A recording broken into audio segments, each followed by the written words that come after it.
Bugun sizlar bilan kanis podagonlarida 45 ni qaytarishni o'rganamiz. Yoniyani o'zini mana bu joyda 45 tayyor bo'ladi. Shuni tagiga qadaymiz, suramiz.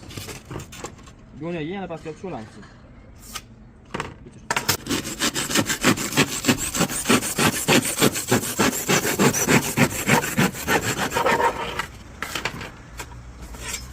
Bu tarafiga qo'yamiz.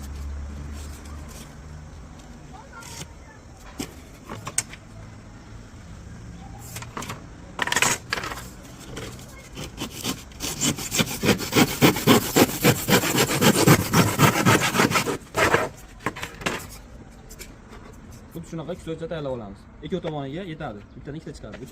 Bugun karnizimizni yana bir tomonini shu holatda olamiz.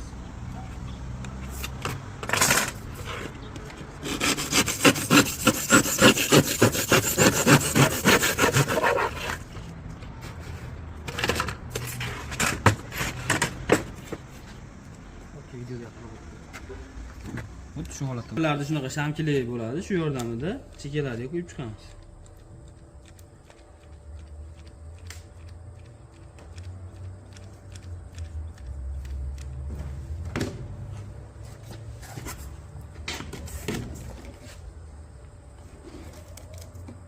Yopishgan tayyor mahsulotni aralaymiz. Bu karnizimiz orqasiga qadab o'tirib